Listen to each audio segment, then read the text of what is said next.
This is Ryan Elliott for Boxing Social in association with Betfred. We just watched Denzel Bentley become a two-time British middleweight champion.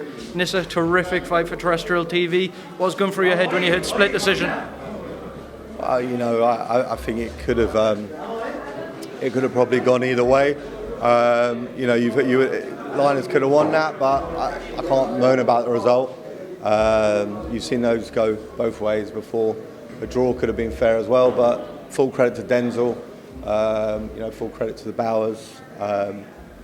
They've been nice to work with, and I think it was first and foremost, you don't mind losing in such a great fight. I think the winners today were the fans at home watching Channel 5. So just very happy with our first show. Apart from obviously the issues with Josh, but we can go into that in a minute if you want. Just to touch on the main event, I think it was the end of the 8th round. Linus looked like he'd been knocked down, his knee did touch down. I think it was a little harder to see from ringside than on television. What was kind of your view of what was going on? I think his knee did touch the ground, but I'd also say that it's hard for the ref to see because I think he's quite up close into the action. He's looking at the fight, he's not looking at the floor, thankfully. But yeah, look, he survived it. And we saw a great fight. I thought Linus started very well as well, and then took the gas off a little bit in the middle rounds. But I think they're both going to go on and have good futures. I'd love to see a rematch. I'd love to see. I'll be reading the comments later on who wants to see another Udofia-Bentley Part 2. So I'd love to see that fight again. You touched on Josh Kelly. Massive disappointment for him. I spoke to him off camera, rightly absolutely dejected. Could you just explain for the people at home the opponent issues?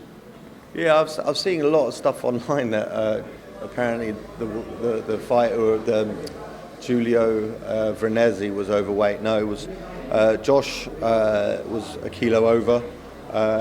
In boxing, you offer money to make up for the weight.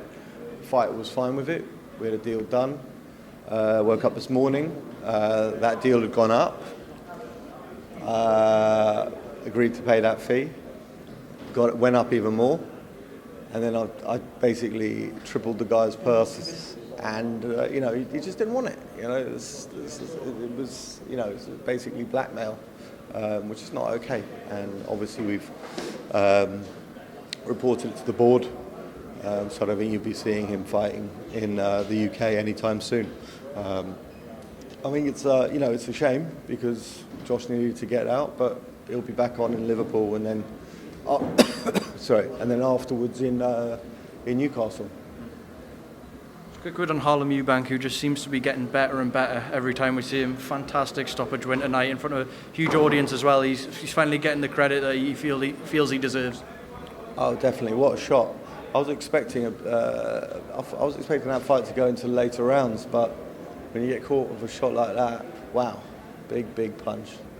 Really enjoyed it. Just a quick one. I've seen Chris Eubank Jr. walking around as well and kind of doing his media rounds. He's made no secret of his want for a big fight. We spoke about it a couple of days ago. You had any conversations with him tonight about what could be?